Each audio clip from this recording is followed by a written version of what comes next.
Bonsoir à tous, bonsoir et bienvenue dans votre émission Cauchemar d'entrepreneurs. Comme tous les jeudis à 19 heures, on est là pour discuter de l'écosystème entrepreneurial sénégalais. C'est Mariama Touré derrière ce micro et on revient tout de suite avec Abdou Diouf, notre invité du jour, un entrepreneur qui est dans l'hôtellerie, les résidences Abdou Diouf. Quelles sont ses galères, comment il a commencé? Il nous raconte tout ça tout de suite après avoir remercié nos sponsors.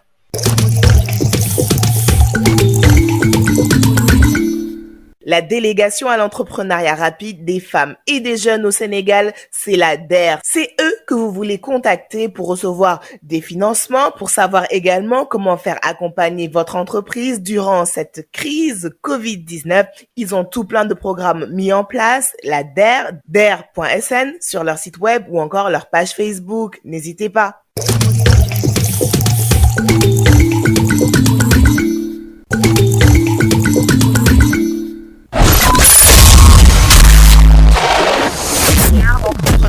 Cauchemar d'entrepreneur. Cauchemar d'entrepreneur. Bienvenue à tous ceux qui nous écoutent tous les jeudis à 19 heures. Je le disais en début d'émission, aujourd'hui, on est avec un entrepreneur chevronné, Abdou Diouf. Non, pas le président, comme j'ai bien dit, un entrepreneur chevronné, Abdou, qui est à la tête de la résidence hôtelière, les résidences Abdou Diouf, et probablement qui a un parcours qui va nous surprendre, qui va nous étonner. Il va nous le raconter lui-même. Abdou, bonsoir. Bonsoir Mariama, Comment ça va de ton côté, Abdou? la vie est belle.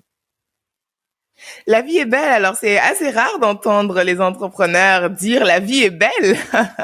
Aujourd'hui, ça veut dire que tu vas nous donner des astuces pour rester positif malgré les galères que l'on rencontre au quotidien. Mais avant tout ça, Abdou, j'aimerais que tu nous parles un peu de ton parcours. Comment tu es tombé dans l'entrepreneuriat? Alors, je remercie déjà Mariama pour cette invitation et je remercie tous nos auditeurs qui nous écoutent actuellement. Alors, pour revenir à ta question, comment je me suis retrouvé dans l'entrepreneuriat, il faut tout simplement dire que depuis l'école, je me disais depuis toujours que il fallait pas que je reste employé plus de 5 ans. C'était déjà une volonté, tu vois, et du coup, j'ai étudié. Quand j'étais étudiant, je fais des petits boulots à gauche, à droite, des petits commerces, tout ça. Après, j'ai fini mes études, j'ai commencé par jobber et c'était clair dans ma tête, il fallait pas que je reste employé plus de 5 ans. C'était un objectif. Qu'est-ce que j'allais faire plus Pourquoi tard? cet objectif? Parce que je vois que dans la vie, on ne peut pas être employé toute sa vie. Enfin, pour moi, travailler pendant 30 ans, prendre une retraite, excuse-moi, mais je trouve que c'est de l'arnaque. Ouais. En toute honnêteté. Mariama, tu commences par travailler, si c'est tôt, à partir de 25 ans. Dans mon cas, j'ai commencé à 24 ans. Alors, si je devrais travailler pendant 30 ans, c'est-à-dire que je vais travailler pendant juste de 24 jusqu'à 54 ans. Aujourd'hui, même si tu commences pas à travailler tôt, tu as la retraite à 60 ans. Mais après 60 ans, je vais prendre ma retraite et c'est en ce moment que je vais dire que je veux profiter de la vie. Non. Tout à fait. Je trouve que c'est de l'arnaque. Les moments où on a de l'énergie, où je peux aller en vacances, dire que je veux faire, je sais pas, des parachutismes, m'amuser, faire vraiment beaucoup de choses. Ce n'est pas à 65 ans que je vais faire du parachutisme. Non. C'est pas, enfin, bref, je me dis, je ne veux pas passer une vie où je dois me lever tous les matins à 8 heures, être obligé d'avoir une contrainte de présence au boulot pendant 30 ans de ma vie, avoir un chef qui me donne des ordres. Bref, cette vie ne me plaisait pas. Ça ne me plaisait pas. Donc, je me suis dit, pour moi, c'était comme si j'allais gaspiller 30 années de ma vie. j'ai toujours dit, pour moi, c'est de l'arnaque. Alors, c'est un choix personnel. Je me suis dit, il fallait quand même commencer quelque part. Donc, pendant 5 ans, je vais travailler, acquérir de l'expérience professionnelle, voir comment le monde professionnel fonctionne et me lancer dans quelque chose qui me passionne. Et voilà, faire tout pour que, au plus tard, à 50 ans, je sois à la retraite. Alors, en parlant de quelque chose qui te passionne, ton parcours entrepreneurial, il commence avec quoi? Dans quel domaine? Comment? Alors, mon parcours entrepreneurial a commencé dans le domaine du tourisme. Alors, non, je ne dirais pas dans le domaine du tourisme. Alors, tu sais, au départ, moi, j'ai fait une formation dans les télécoms. Je suis ingénieur en gestion des télécommunications. Mhm. Et quand j'ai fini, j'ai bossé d'abord dans le secteur télécom pendant un moment. Alors, quand j'étais dans les télécoms, j'ai voulu lancer quelque chose avec des amis. Donc déjà, une fois avec des collègues, on a voulu créer un petit truc. Ça n'a pas marché, c'était dans le réseau informatique. Ça n'a pas marché, on a échoué. Oui. J'avais perdu un peu d'argent. Je pense dans le temps, quelque chose comme 600 000 francs, on avait cotisé chacun, mais ça n'avait pas marché. Une deuxième fois, mais ça m'a pas découragé. Une deuxième fois, encore, avec un autre ami, on s'était associé pour créer un centre d'appel. J'avais mis aussi quelque chose comme 1,2 million, tout par là. Bon, ça n'avait pas marché non plus, pour plusieurs raisons. Bon, ça m'avait pas découragé pour autant. Alors, après ça, l'idée est venue toute bête, hein, comme ça, et je me suis lancé dans le secteur du tourisme. Et voilà, c'est parti. C'est parti, et puis voilà, je suis là aujourd'hui après 10 ans. Alors, dans le secteur du tourisme, qu'est-ce qui t'attire au début? Comment tu conçois ton business model? Qu'est-ce que tu te dis que tu vas apporter à ce secteur-là en montant ton entreprise? Et puis, parle-nous de ton entreprise. Alors, au fait, au départ, je n'avais pas les idées claires, pour être honnête. Je n'avais pas les idées claires. Qu'est-ce qui m'a amené juste là où je suis aujourd'hui? C'est la volonté. Je voulais réussir dans l'entrepreneuriat. Et ma volonté est restée au top pendant tout ce moment-là. Il faut pas se lancer dans l'entrepreneuriat si tu n'es pas sûr de garder cette motivation. Tout le monde peut se lancer dans l'entrepreneuriat. L'entrepreneuriat est à la portée de tout le monde. Ça, je le répète à chaque fois. Il faut juste savoir saisir les opportunités qui se présentent à toi, ne pas se décourager, ne pas penser que c'est seulement les autres qui peuvent réussir. Non. Comment j'ai commencé ce secteur-là? Il faut dire que, alors, quand j'étais étudiant, j'étais dans l'amicale des étudiants et j'organisais des circuits touristiques, tu vois, avec l'école, tout ça. Et j'ai pris un peu goût à ça. Je le faisais pour l'amicale. Alors, après ça, j'ai des amis qui m'ont dit plusieurs fois, écoute, mais tes circuits que tu fais quand on est à l'école là, il faut encore nous refaire ça, mais cette fois-ci, il faut le faire sur des week-ends, pas des journées. Et effectivement, bon, j'ai refait encore des week-ends comme ça, une fois, deux fois, et j'ai pris goût à ça. Donc, je travaillais dans les télécoms et 2 à 3 fois dans l'année, j'organisais des circuits touristiques, je mettais sur Internet, je faisais des annonces, et puis bon, les gens venaient, on faisait les circuits. Et c'est parti comme ça, petit à petit. J'ai pris goût à ça, c'est-à-dire j'étais passionné. Et comment on appelle, un jour, j'ai un ami qui m'a appelé, il m'a dit, écoute, j'ai des parents qui sont là et puis je ne sais pas comment les occuper. Est-ce que pendant le week-end, tu peux les faire découvrir le pays? J'ai dit, ben oui. Donc, je l'ai fait, je les ai amenés à Gorée, dans le lac Rose. Et souvent, quand j'amène les gens comme ça, bon, moi, j'aime bien raconter l'histoire moi-même. Donc, du coup, qu'est-ce que je fais? J'allais sur Internet, j'apprenais l'histoire, tu vois, que les guides racontaient et j'aimais raconter moi-même. Au lieu de prendre un guide qui raconte, je jouais le guide parce que j'étais passionné et je le faisais gratuitement. Tu vois, donc, du coup, le fait que je le faisais gratuitement, ça fait que les amis m'appelaient et je n'étais pas payé pour. Ils disaient, ah ben, écoute, est-ce que tu peux t'occuper de mes parents qui sont là? J'ai tel ami qui est là, est-ce que tu peux le faire? Donc, je ne demandais pas de l'argent et je le faisais. Bon, c'était pour moi une passion au fait. Donc, le fait que je le faisais comme ça fait que de fil en aiguille, l'information est quand même en partie. Bien entendu, après, quand tu finis, certaines personnes te font un cadeau.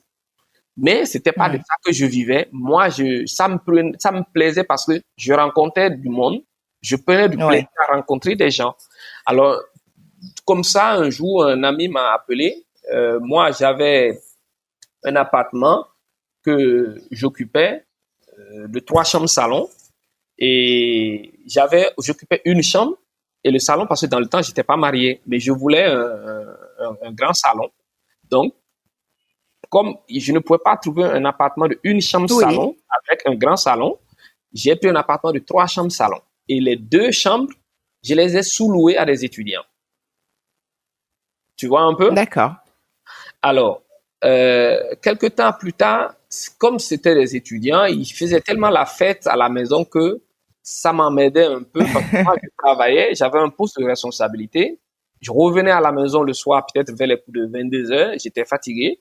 Je voulais du calme, mais ça faisait la fête jusqu'à 0 heure, 2 heures. Jusqu'à pas d'heure, j'imagine. Voilà. Et du jour au lendemain, je les ai demandé de libérer les chambres. Alors, ils ont libéré les chambres, Mhm. je ne savais plus quoi faire. Je me suis retrouvé dans 3 chambres salon tout seul. Bon, je ne savais pas quoi faire avec, mais j'étais en train de réfléchir. Et fortuitement, comme ça, un ami m'appelle, il me dit, écoute, Abdou, j'ai des parents qui arrivent pour 10 jours et j'aimerais que tu t'occupes de leur visite. J'ai dit, il n'y a aucun souci. Et quand on a raccroché, tac, je me suis dit, mais ils vont rester où ces parents? Et je les ai rappelés. Je leur ai dit, tes parents là, il m'a dit, je suis en train de chercher pour un appartement de 3 chambres salon.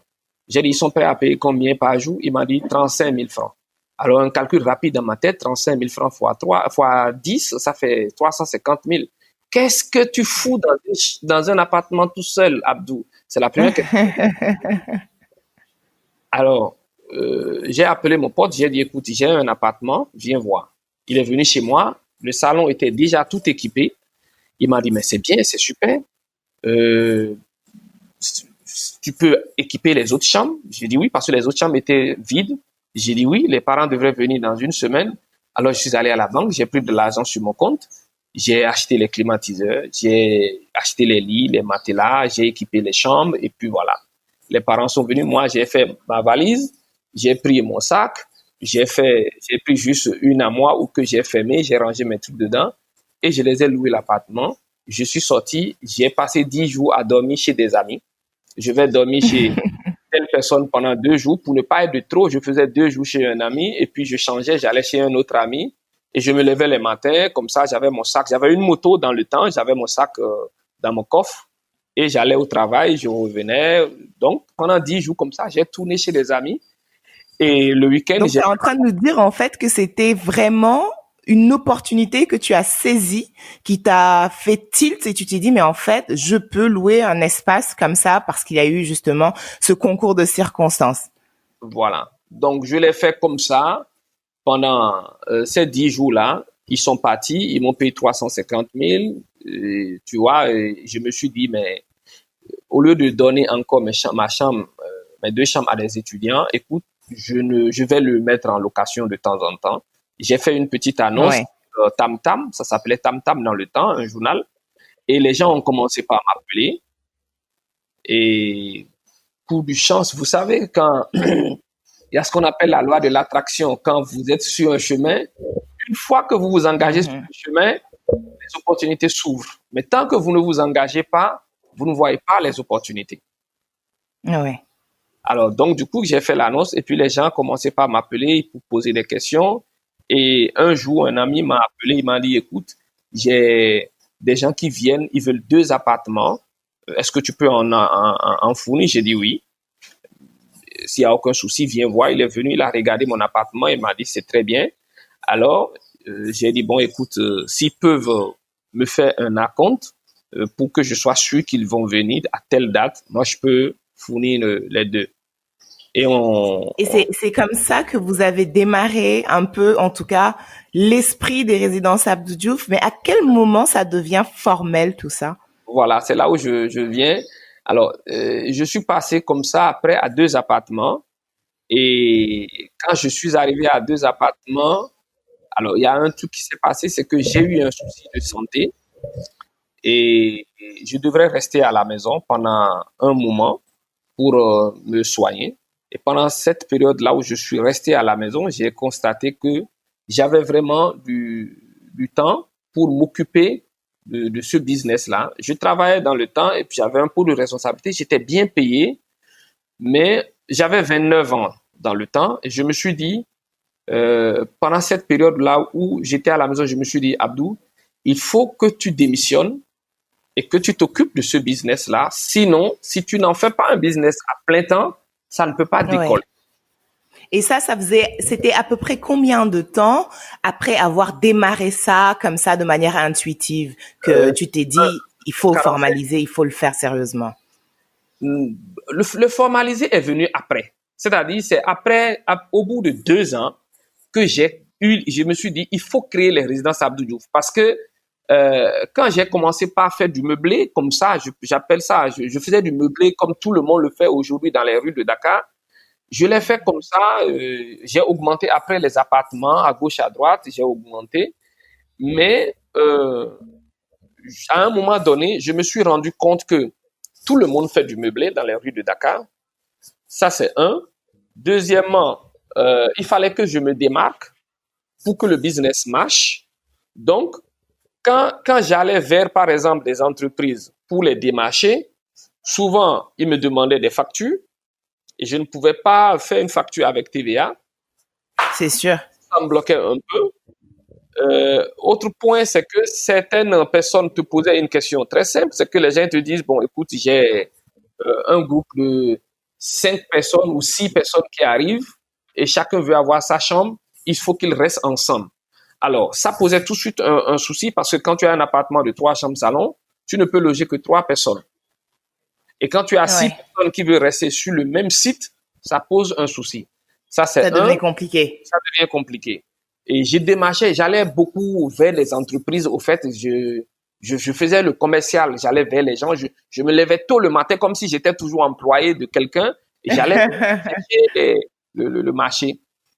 Tu vois? Tout ça en ayant gardé ton emploi en télécom ou à ce moment-là, tu as déjà lâché l'affaire? Donc, en ce moment, au fait, c'est ce que je dis, c'est que quand j'avais été malade et que j'étais resté un peu à la maison pour me traiter, après ça, je me suis dit, non, écoute, je suis jeune et il fallait que puisque j'étais en train de faire 5 ans, je me dis, ben écoute, je suis jeune, aujourd'hui, je pense que ce truc-là, ça peut marcher et je vais me lancer. Si ça ne marche pas, c'est pas grave parce que la vie va continuer. Donc, j'avais pas peur d'échouer, au fait. C'est surtout ça. Et je suis allé voir mon boss, je lui ai dit, je démissionne. Il m'a dit, ah non, tu vas pas faire ça. Pourquoi? Je lui ai dit, bon, écoute, je vais me lancer dans du meublé. Il n'en revenait pas. Il m'a dit, mais attends, tu vas laisser un poste d'ingénieur de ceci, de cela, pour aller te lancer dans un truc aussi farfelu.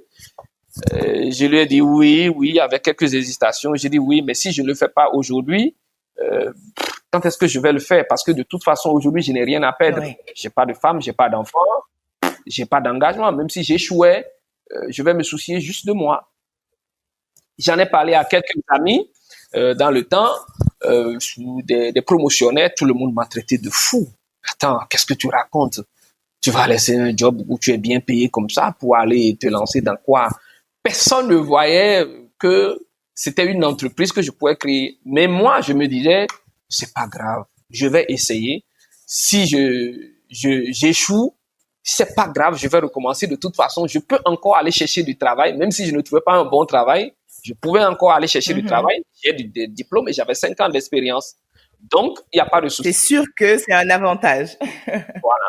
Donc, du coup, pour moi, il n'y avait pas de souci. Il fallait que je me lance. Et puis, comme je me disais, ne pas rester salarié plus de 5 ans et j'étais en train de boucler les 5 ans. Il faut aussi tenir compte d'une chose qui m'a encouragé. Pendant ces 5 ans, j'ai passé mon temps à économiser.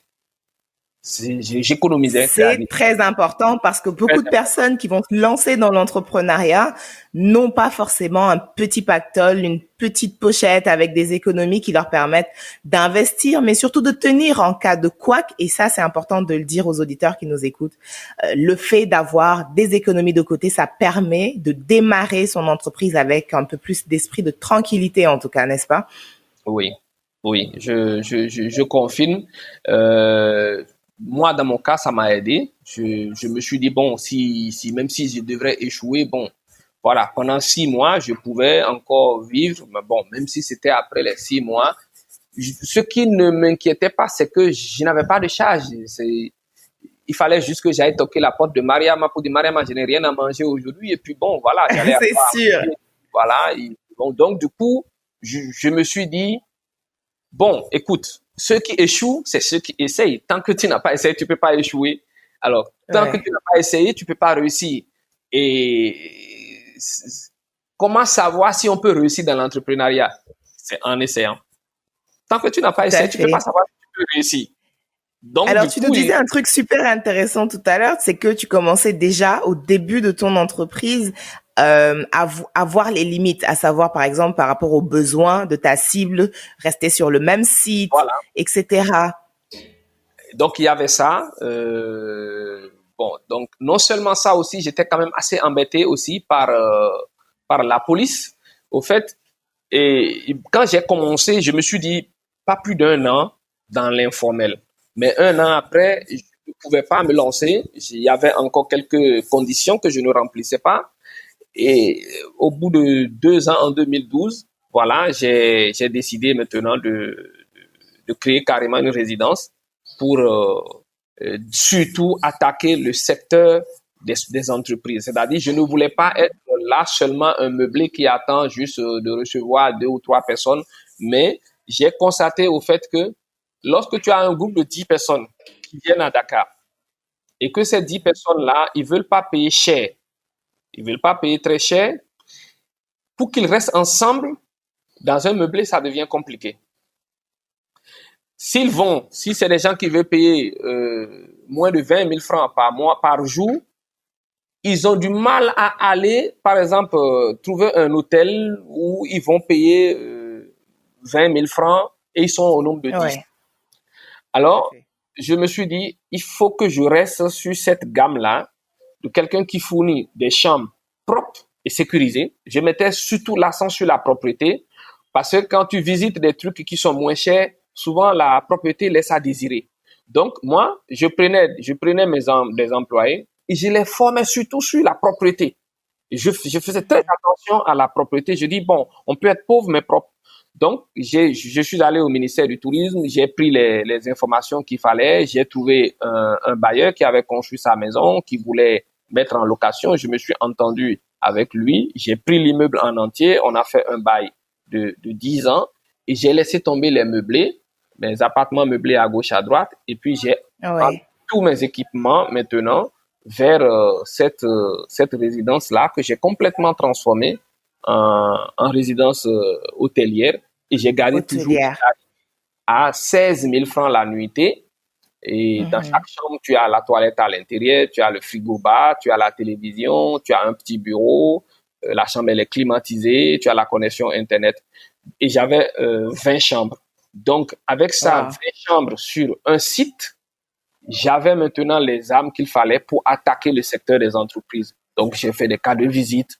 Et tous les matins, pour moi, je me dis, ben, je suis maintenant l'espoir de cette entreprise-là. Donc, je me levais tous les matins, c'était des rendez-vous, j'allais surtout vers les ONG, comment on appelle, les organismes. Donc, je faisais des demandes d'agrément. Donc, j'allais faire j'allais en rendez-vous à chaque fois, donc je parlais des résidences Abdou Diouf et ainsi de suite. Ouais, il fallait vendre le business. Alors, dis-moi maintenant, quand tu mets justement les résidences Abdou Diouf en place, c'est quoi tes premières véritables difficultés? Qu'est-ce que tu as rencontré comme challenge dans le secteur, avec les clients, avec le personnel? Raconte-moi un peu, voilà, la mise en place et aussi, le revers de la médaille, comme on dit. Non, au fait, la difficulté, c'était de vendre, trouver les clients. Parce que moi, dans mon cas, c'est que tu as des charges qui sont là, qui ne bougent pas. J'ai des charges fixes qui sont très lourdes. C'est-à-dire que tu aies des clients, que tu n'aies pas de clients, il fallait payer le loyer. Il faut payer 4 millions de loyer tous les mois. Il faut payer du personnel. Donc, que tu aies des clients, que tu n'aies pas de clients, ces charges-là sont là. Donc, c'est déjà un truc très motivant. Moi, je ne vais pas parler de stress, mais je dis, ça me motivait plutôt à aller à la clientèle. quand je me lève, bon, Ouais. j'avais pris SL et je mettais toutes mes charges sur un tableau. Et parce que tout de suite, au départ, je n'avais pas de comptable. Hein. Il fallait tout minimiser les Tout charges. faire soi-même. Oui, oui, oui. Ouais. Il n'y avait pas de commercial. J'avais juste au départ juste des ménagères et des gardiens. Donc, c'était même mes ménagères qui faisaient office de réceptionniste. J'avais pas vraiment formalisé au départ. Tu vois, Ouais. donc le téléphone portable, le téléphone commercial, c'était mon téléphone. Donc, quand on appelle, c'est moi, je décroche, je dis, bon, voilà, oui, vous pouvez venir. Quand un client vient, j'appelle la femme de ménage pour dire, écoute, viens à la réception, il y a un client qui arrive là, il faut le loger dans telle chambre. Et moi, j'étais sur le terrain, j'étais toujours en clientèle. Ouais. Donc, la vraie difficulté, c'était, est-ce que ce mois-ci, je vais couvrir mes charges? Et à chaque fois, c'était un peu fou. Je me posais la question tous les matins. Quand je me lève et que je suis en train de me brosser devant la glace, je me dis, Abdou, est-ce que tu vas pouvoir couvrir tes charges ce mois-ci? Et je répondais, oui, je vais y arriver. Ça me motivait. C'était tout. Automotivation, absolument. Et voilà, je me dis, oui, je vais y arriver. Et voilà, j'allais en rendez-vous. J'étais toujours sur le terrain. La nuit, j'avais fait des pancartes. Et les nuits, j'étais à l'aéroport. C'était encore le poste d'Assengo. Et puis, j'avais des pancartes qui sont là. J'ai mis chambre meublée moins cher. Et j'étais là-bas. À voir, par exemple, quelqu'un qui débarque à Dakar, qui n'avait pas où aller, quoi, qui n'a pas fait de réservation dans un hôtel. Il y en avait. Donc, j'étais là. Parfois, je restais jusqu'à 3 heures, 4 heures du matin. Je rentrais. Il y a des jours où tu n'as rien du tout. Tu peux aller, tu restes là-bas de 23 heures jusqu'à 2 heures, 3 heures du matin. Tu n'as absolument rien. Wow. Mais il fallait le faire. Il fallait, au fait, je me disais, tu peux pas rester tranquille et espérer gagner de l'argent. Faut pas se tromper. Il faut se bouger pour pouvoir avoir du résultat. Voilà, c'est ça. Donc, je faisais ça les soirs, je faisais des flyers et je passais dans les restaurants au niveau des Almadies, tout ça. Je faisais le tour des restaurants et si je vois des clients qui sont là en train de manger, je leur distribuais ma carte de visite. Ok, je m'arrangeais pour me faire assez discret parce qu'à un moment donné, les agents de sécurité n'aimaient plus me voir parce qu'ils trouvaient Parce qu'ils te voyaient trop dans les restos et dans les espaces. Voilà, c'est ça. Mais il le faisait poliment parce que je m'arrangeais, je mettais cravate, parfois même j'étais en costume, tout ça. Donc, à l'entrée, Ouais. on m'arrêtait pas, on pensait que c'est un client. Mais une fois dedans, bon, moi, je fais le tout et puis je distribue des cartes de visite et je ressortais tranquillement. Mais quand tu le fais une fois, deux fois, tu es remarqué. Est-ce que c'était psychologiquement ou en tout cas au moins physiquement épuisant toute cette période où tu as dû porter plusieurs casquettes pour vraiment lancer ton activité? Il faut se lancer dans quelque chose qu'on aime, dans quelque chose qui vous passionne. Quand vous êtes salarié, vous allez au boulot, vous travaillez, vous descendez, vous rentrez chez vous, vous passez à autre chose. Quand vous êtes entrepreneur, vous n'avez pas d'heures de travail. Alors, si déjà vous n'êtes pas passionné par ce que vous faites, vous allez compter les heures de travail, vous allez vous énerver, vous allez vous épuiser. Mais dès l'instant que ce que vous faites vous passionne, on ne compte plus les heures de travail. Du coup, on ne ressent plus réellement la fatigue. On est fatigué. Mais il y a une certaine motivation qui est là, une force qui vous pousse. Quelque chose que Ouais. je ne peux pas expliquer. Les entrepreneurs vont comprendre. Ça vous pousse. Au lieu que tu te lèves le matin, tu te dis, purée, je dois encore aller au travail. Le dimanche, tu te dis, oh, encore un lundi. Non. C'est-à-dire, tu es plutôt pressé que le lundi arrive. Tu es plutôt pressé le matin. Moi, je me levais, je chantais. Chaque matin, quand je me levais, je me dis, alors Dieu m'a fait encore grâce d'une journée. Il faudrait que ce jour-là, je ne déçois pas Dieu parce que je dois lui prouver qu'il m'a donné une journée. Donc, il fallait aller se battre. Ouais. Donc, il y avait une certaine, je sais pas d'où venait cette force, mais aujourd'hui, je me rends compte que cette force-là venait tout simplement du fait que je faisais quelque chose qui me passionnait. Je rencontrais des gens différents. On discute. J'ai aimé ce boulot parce que j'étais dans un boulot avant où tu traitais des clients, les mêmes clients tous les jours, avec leurs humeurs. Je suis venu dans un autre métier où les clients sont encore plus chiants. Mais je rencontrais de nouveaux clients et tu vois que les gens, ils sont pas les mêmes. Chacun avait son tempérament. À un moment donné, j'ai trouvé différentes interactions. Voilà.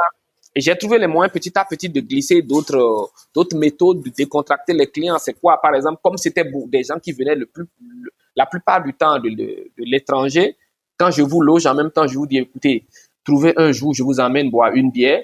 Et le gars, il est surpris, il me dit, ah oui, je dis, ouais, je connais très bien Dakar, je connais Dakar by Night, donc dès que vous avez un moment de libre, faites-moi signe et puis on va boire une bière ensemble, je vais vous faire découvrir Dakar. Donc Et finalement, il y avait un petit service annexe en plus du fait d'être une résidence hôtelière. Tu as réussi à vendre un peu, entre guillemets, un service en plus et puis surtout à maintenir la relation clientèle plus solide. Et dès que tu commences par sortir avec les clients comme ça, tu les amènes un soir à boire un verre, ils sont contents. Et c'est même pas moi qui payais. L'addition, c'est eux. Parce qu'ils sont contents. Souvent, c'est les gens qui sont venus à Dakar pour la première fois ou bien ils connaissent pas grand-chose. Ils sont juste entre la maison et peut-être leur lieu de formation ou bien leur lieu de travail. Donc, les soirs comme ça, à un moment donné, j'étais tellement sollicité parce que parfois, tu te retrouves avec plusieurs groupes ou bien plusieurs personnes qui sont là. Abdou, écoute, ce soir, on va boire une bière. Hein. Je dis, d'accord. Telle personne t'appelle. Est-ce que tu peux me faire sortir ce soir? Est-ce que ceci? Est-ce que cela? Donc, après ça, j'ai commencé par créer des groupes entre les clients même où je dis, bon, écoute, ce soir, j'ai des groupes qui sont à tel endroit. Parce qu'à un moment donné, à partir de 2000, j'ai créé la première résidence en 2012 et un an plus tard, j'ai créé la deuxième. Ça veut dire que au bout d'un an, tu avais déjà suffisamment développé la première résidence, tu étais déjà suffisamment entré dans tes fonds pour créer une deuxième ou est-ce qu'il y avait une autre motivation derrière? Alors, entrer dans mes fonds, non. J'étais pas entré dans mes fonds, mais c'était une opportunité qui s'est présentée et je l'ai saisie aussi. Au fait, comme j'avais la première résidence, je dis, j'insiste encore, il faut mettre la fonction vente en évidence. Il faut pas créer un business et s'asseoir et penser que voilà, il suffit de prier le bon Dieu et que les clients vont venir. Non, il faut aller chercher les clients. Alors, comme j'allais constamment en clientèle, je faisais des publicités, mais j'allais sur Internet, par exemple, si je prends les ambassades. Je sortais la liste de toutes les ambassades. Je faisais sur Internet, je faisais toute la liste des ambassades. Je faisais des demandes d'agrément et avec ma moto maintenant, je faisais le tour des ambassades de façon physique. J'allais déposer des demandes d'agrément, ma carte de visite et en même temps, j'envoyais par mail. Donc, je faisais les deux. Donc, à un moment donné, il fallait déposer dans toutes les ambassades. Quand je cible après les banques, je faisais pareil. Je cible les assurances, je fais pareil. Je prends une ONG, je fais pareil. Donc, du coup, à un moment donné, j'étais saturé. Je n'ai que 20 chambres. Donc, quand tu as 21 personnes, ben, l'autre personne, tu laisses tomber, hein. Alors, pour ne pas perdre mes clients, j'ai commencé par chercher d'autres résidences qui pouvaient être à peu près, qui pouvaient avoir les mêmes tarifs que moi, parce que je ne pouvais pas aller vers des hôtels. Les tarifs étaient trop élevés. Les gens venaient chez moi parce que je proposais des chambres à 16 000 francs la nuitée, tu vois, avec tout ce qu'il y a dedans. Donc, si je dois aller vers les hôtels, je ne pouvais pas maintenir l'offre. Donc, je cherchais à gauche, à droite des gens, même si les gens ont 5 chambres, ils ont 6 chambres ici, j'essayais de négocier avec eux et quand j'ai des clients, quand je suis full, je plaçais ces clients-là chez les gens, à gauche, à droite.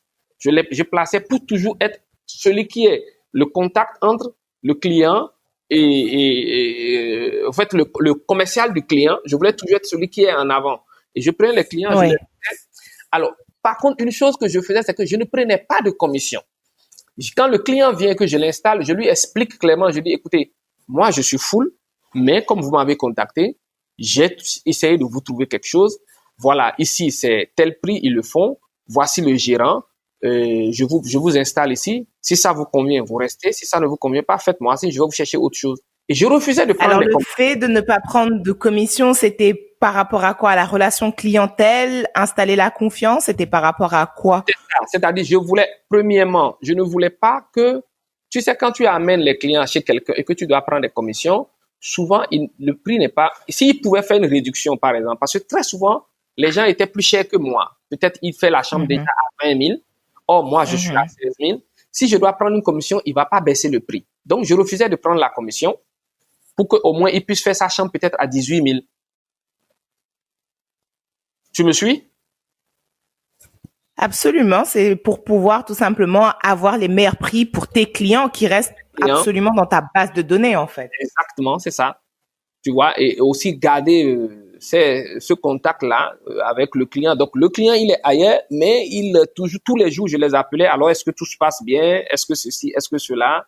C'est pour que demain, ce client ne me lâche pas. Quand il va vouloir revenir au Sénégal, qu'il ne pense pas à aller là où je l'ai logé, mais qu'il pense toujours à moi m'appeler. Tu vois? Donc, Absolument. je faisais ça et je plaçais des clients chez un monsieur, là où j'ai résidence Abdou Diouf 2 aujourd'hui. Je plaçais aussi des clients chez ce monsieur-là. C'est un monsieur qui était aux États-Unis, qui avait son immeuble. Et après, bon, il a préféré transformer ça en résidence, mais ça n'a pas vraiment marché. Et il m'a proposé, est-ce que tu peux venir travailler avec moi? Je lui ai dit non, je ne veux pas être ton gérant. Donc, ça ne me plaît pas. Je ne veux pas retourner pour être employé de quelqu'un. Quand j'ai des clients, je te les amène. Donc, on a travaillé comme ça. Et un jour, il m'a appelé, il m'a dit, mais Abdou, ça fait longtemps que tu m'as pas amené des clients. Je lui ai dit, ben, tu sais, j'ai 20 chambres. Pour que je t'amène un client, il faut que j'ai 21 clients d'abord. Il faut que c'est sûr. Pas full pour que je puisse t'amener un client. Et je n'ai pas 20 clients tous les jours. Et il m'a dit, OK. Il a compris. Après ça, il m'a appelé un jour, il m'a dit, tu sais, moi, je suis fatigué de gérer ça. Trouve-moi une proposition et puis je te laisse cette maison. Je lui ai dit, on fait un truc simple. On fait un bail, tu me loues la maison et puis moi, j'en fais ce que je veux. Tous les mois, je te paye ton loyer, point final. Est-ce que ce n'était pas un trop gros risque après, justement, comme tu nous expliquais, un an et quelques, d'avoir pris déjà un deuxième contrat de bail avec des charges fixes aussi importantes? Est-ce que c'était juste le courage, l'espoir, ou est-ce que tes chiffres te disaient, ben écoute, oui, je peux aller sur du développement maintenant parce que ça va continuer à grandir, il y a de plus en plus de demandes? Si tu viens me voir demain, et tu me dis, Abdou, on va créer une compagnie aérienne. Je vais te dire tout simplement, ben, je suis partant à condition que quand on va commencer, on puisse aller chercher les clients.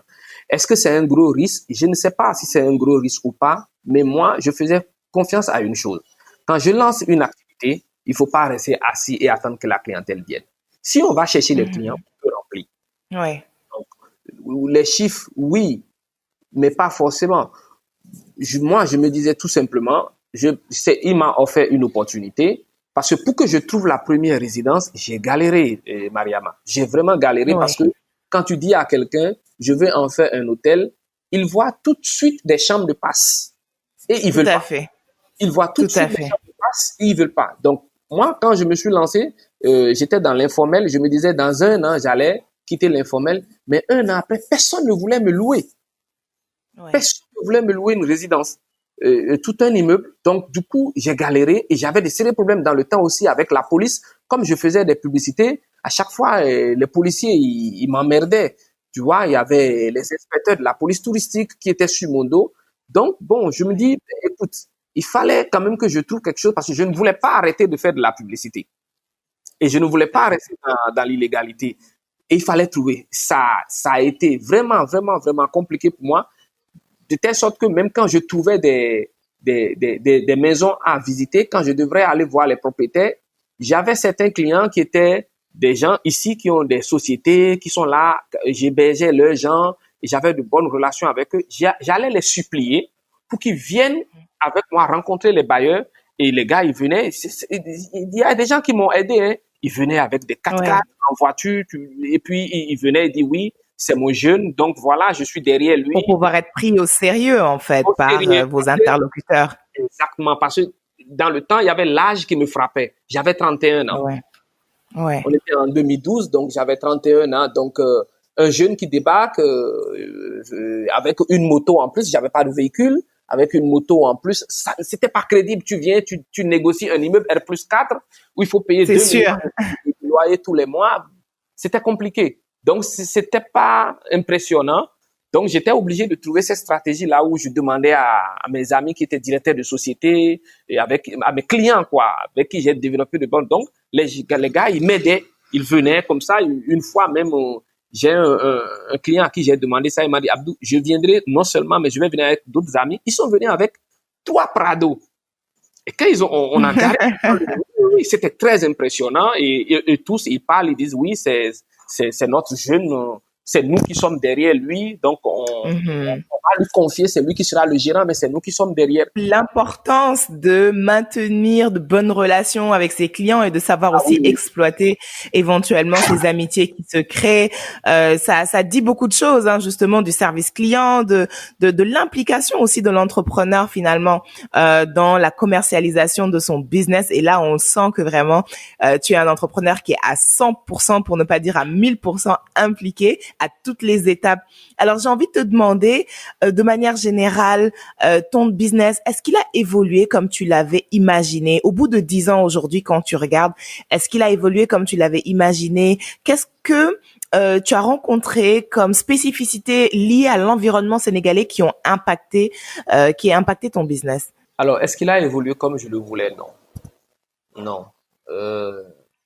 Au départ, c'est vrai qu'au départ, quand j'ai commencé, j'ai pas fait de business plan, hein.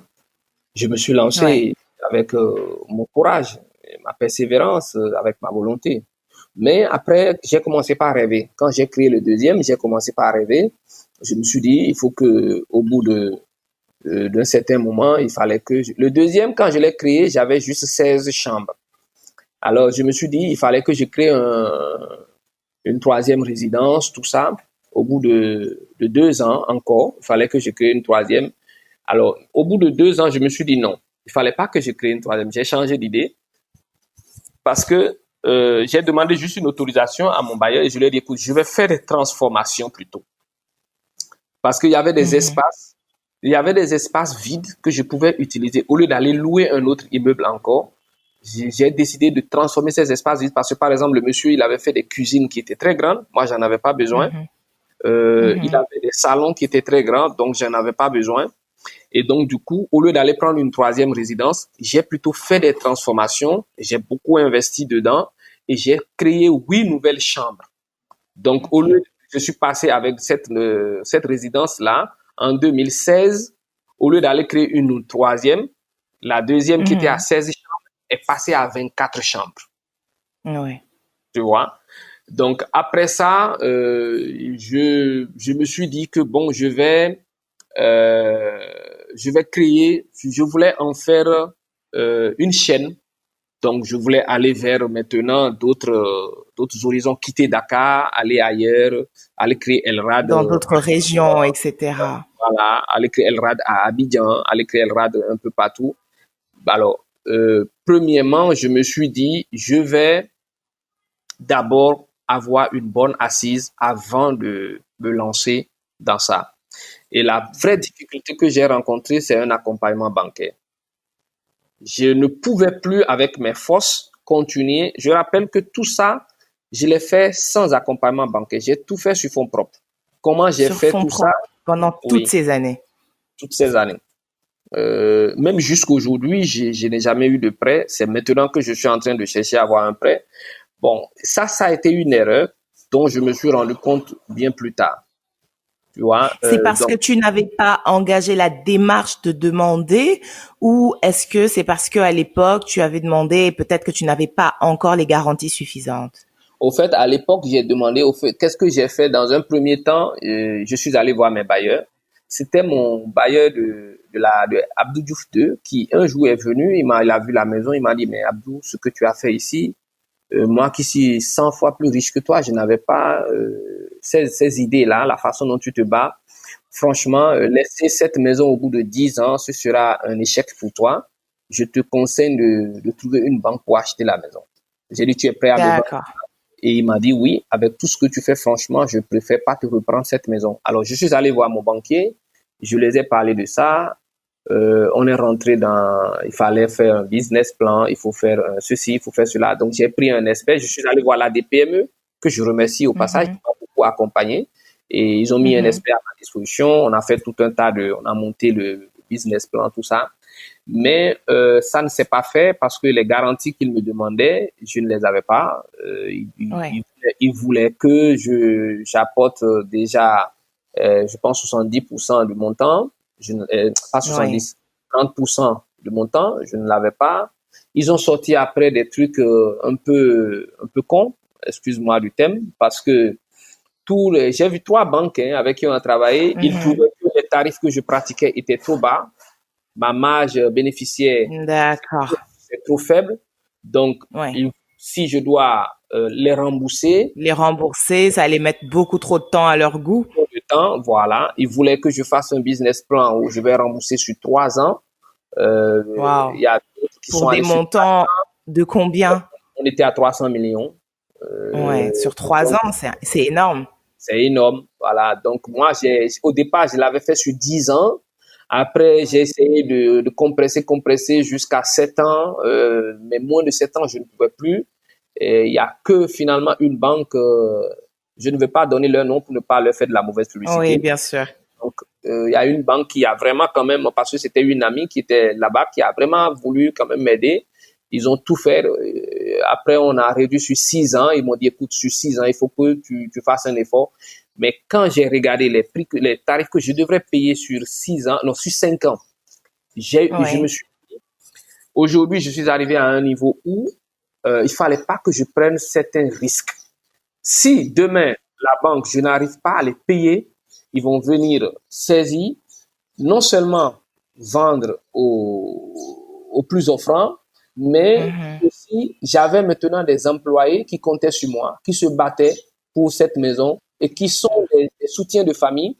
Et je ne voulais pas voir comme ça disparaître quelque chose que j'ai nourri pendant des Pendant années. toutes ces années, parce que c'était quand même de longues années Voilà. d'implication et de travail.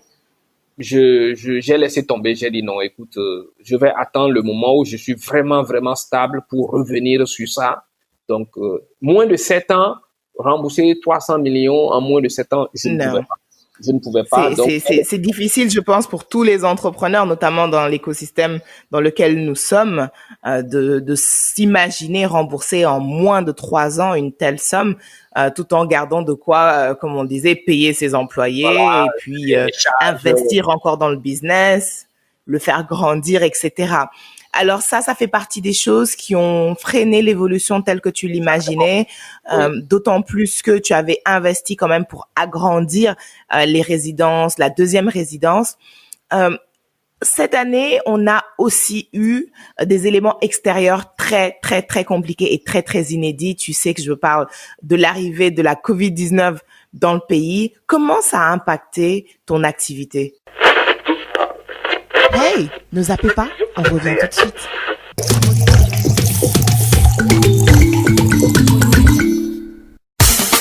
Cette émission est soutenue par la DER, Délégation générale à l'entrepreneuriat rapide des femmes et des jeunes.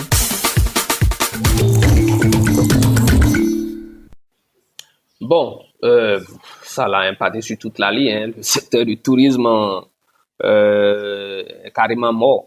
Alors moi, je l'ai vécu de plein fouet. Depuis le 20 mars, les résidences sont fermées. On a ouvert il y a un mois. Donc, on est resté carrément fermé. Donc, bon, ça ne... Depuis le mois de mars, c'est énorme. Oui, on est resté, je pense, 4 mois ou 5 mois fermé. Quand l'aéroport est fermé, bon, voilà, il n'y a plus rien. Les résidences Abdou Diouf dépendent carrément de l'étranger parce que comme c'est des professionnels surtout qui venaient à Dakar et qui venaient pour ceci, cela, ainsi de suite. Donc, dès que l'aéroport a été fermé, bon, il n'y avait plus rien. Donc, on a fermé, voilà, avec toutes les difficultés qui vont avec. Quelles sont les mesures que tu as mis en place quand vous avez fermé? Est-ce que tu as gardé 100% de ton personnel? Est-ce que tu as dû couper une partie? Est-ce que tu as réussi pendant ces 4-5 mois-là à tenir tes charges? Tu as dû, j'imagine, aller puiser dans tout ce que vous aviez mis de côté pour les résidences Abdou Diouf. Oui, malheureusement, oui. Je continue de le faire d'ailleurs. Alors, j'ai pas mis des employés au chômage technique. J'ai arrêté une partie du personnel que je les ai dit, bon, écoute, vous arrêtez, mais je continue à leur donner leur 70% du salaire. Et j'ai gardé une partie parce que de toutes les façons, il y a un minimum qui continue. Il fallait envoyer des courriers, donc j'ai dû garder quand même le coursier, le chauffeur. J'ai gardé 2 agents de ménage, j'ai gardé 2 gardiens, tout ça, parce que même si vous fermez, pour que quand on va reprendre, ça ne tombe pas en ruine. On continuait de nettoyer les chambres chaque 2 jours. Chaque 2 jours, Bien il sûr. fallait nettoyer. Donc, chaque maison, il fallait garder au moins 2 ménagères qui se relaient aussi, qui viennent, qui partent. Donc, il fallait nettoyer les chambres tous les jours, comme s'il y avait des clients. Il fallait ouvrir, aérer, il fallait un agent de sécurité sur place, tout ça. Alors, Oui. qu'est-ce que tu vas réellement... Donc, pour ces gens-là, tu n'enlèves... J'ai rien enlevé, je ne pouvais pas. Parce que des gens Bien qui entendu. payent 100 000 francs, 150 000 francs le mois, et ça ne leur suffit même pas déjà. Si tu te mets à dire que tu veux couper dedans, qu'est-ce que tu vas couper? Qu'est-ce que tu les laisses? Bien Ça pose un sûr. souci. Donc, on a continué comme ça. Et après 4 mois, on a réouvert. Et puis voilà, aujourd'hui, on se bat pour équilibrer les ventes et les charges. J'ai pris le Covid comme à la fois une difficulté et une opportunité. Il y a une chose quand même que j'ai gardée de mon père qui dit, à chaque fois qu'un problème se pose, change d'angle de vision et tu verras qu'il y a une opportunité. Même quand il y a la guerre, tu trouves quelque chose à vendre. Forcément, quand il y a la guerre, tu vas voir que les gens ont soif, trouve le moyen de vendre de l'eau minérale. Trouve les moyens forcément de faire quelque chose parce que dans chaque problème, une opportunité s'ouvre. Alors, moi, je suis parti de Dakar, je suis allé m'installer, quand j'ai fermé Elrad, je suis allé m'installer à Saly pour gérer à distance. Donc, je gérais à distance. Donc, je suis parti là-bas et puis je me suis lancé un tout petit peu dans l'agriculture. Surtout au départ, c'était pour m'occuper. Je ne voulais pas rester sans rien faire. Donc, je me suis lancé un peu dans l'agriculture et je cultivais un peu de tout, histoire de tester un peu. Et ça m'a permis de voir toutes les opportunités qu'il peut avoir hors de Dakar. Et aujourd'hui, Mariama, je dis, le Covid m'a aidé à voir autre chose. Déjà, j'ai déménagé de Dakar. Ouais. Moi-même, j'ai déménagé aujourd'hui de Dakar. Je n'habite plus Dakar parce que je suis parti là-bas avec toute ma famille c'était pour passer juste la période de confinement, comme les régions étaient fermées. Donc, on est resté sur Saly pendant toute cette période. Mais quand on a ouvert les frontières, je me suis dit, bon, comme Elrad n'était pas encore ouvert, il fallait attendre un peu avant de revenir sur Dakar. Mais quand j'ai vu comment les Dakarois descendent sur Saly chaque week-end, je me suis dit, il faut qu'Elrad soit... Il y a quelque chose à faire. Je te donne un exemple simple. Aujourd'hui, je peine à remplir Elrad à Dakar, mais sur la petite côte, presque tous les jours, on m'appelle pour me demander une réservation. Abdou, il y a des week-ends où je n'arrive pas à satisfaire tout le monde. Alors, ça veut dire que durant cette période de confinement, tu as déjà réussi à mettre en place Elrad Saly?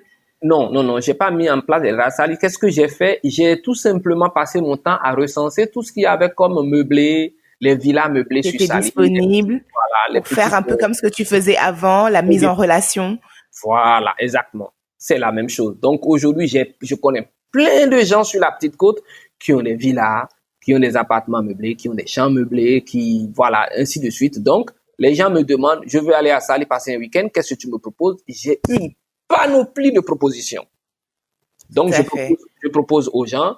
Et ça, à chaque fois, je documente.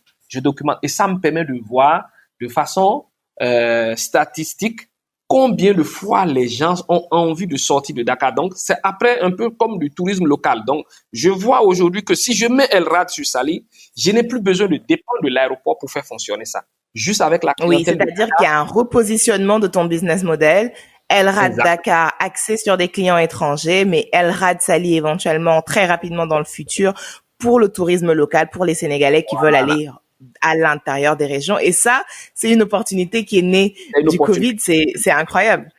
Exactement, c'est ça. Alors, j'allais te demander, est-ce que pendant cette période quand même où vous êtes resté fermé sur Dakar, tu t'es dit à un moment donné, je vais demander un accompagnement financier avec les différentes institutions qui sont ici. Je pense à la DER, je pense à d'autres structures, notamment les prêts par rapport au tourisme, etc. Ne serait-ce que pour tenir tes charges, ou est-ce que tu as continué à y aller tout seul? J'y ai pensé un moment, mais honnêtement, je ne l'ai pas fait. L'ADER, je ne connaissais pas l'ADER. C'est avec tes émissions que j'ai entendu parler de ça.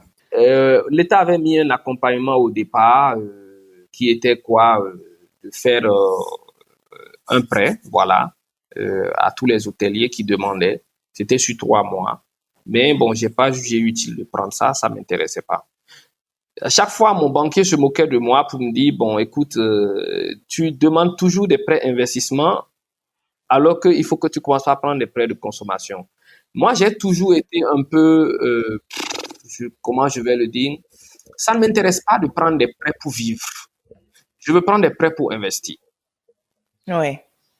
Tu vois, donc du coup, à chaque fois quand on me dit, bon, on va te prêter de l'argent pour te soutenir, ça ne me motive pas trop. Mais si tu veux me prêter de l'argent pour que j'investisse, alors là, je suis vraiment... C'est parce que tu es un entrepreneur qui a de grands projets, de grands rêves. Malheureusement, on arrive à la fin de notre émission. On a encore pas mal de choses à se dire, je le sens. Donc, je vais pas hésiter à t'inviter une deuxième fois. Abdou, aujourd'hui, on a discuté presque 1 heure.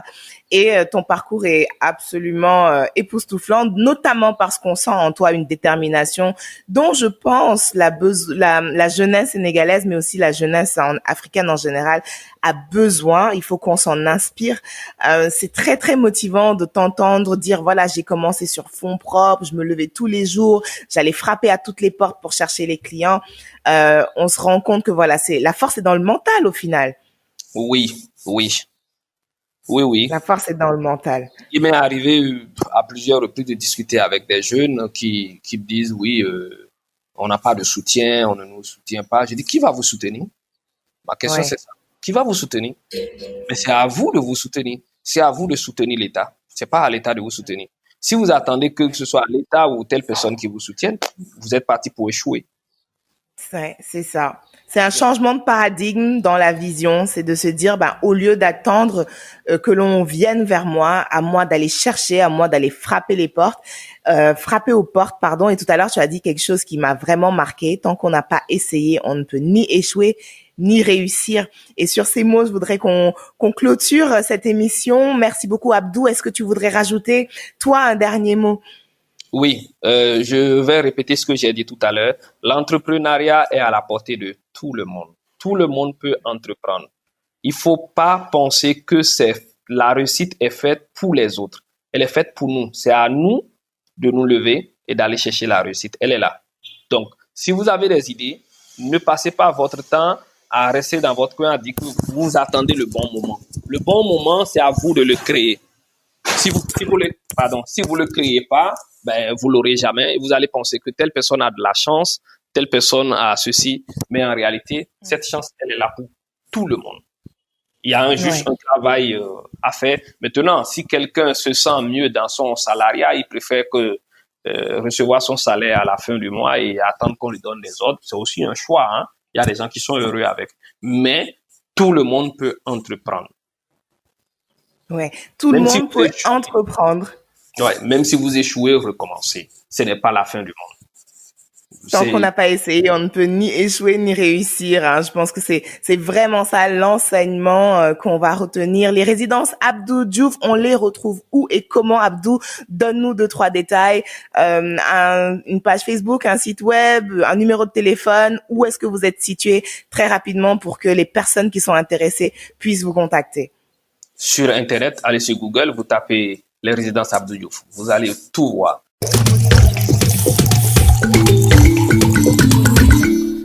Très chers auditeurs et amis de l'émission Cauchemar d'entrepreneurs, vous avez entendu l'intervention, l'histoire d'Abdou Diouf qui est à la tête donc des résidences Abdou Diouf, des résidences hôtelières.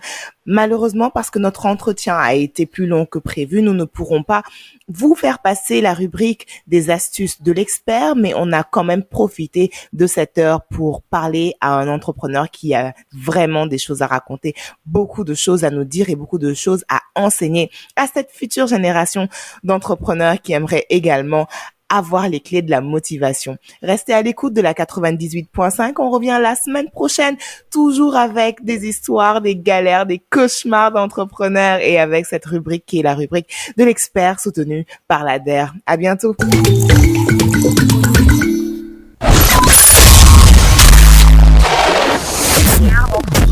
Cauchemar d'entrepreneur. cauchemar d'entrepreneur.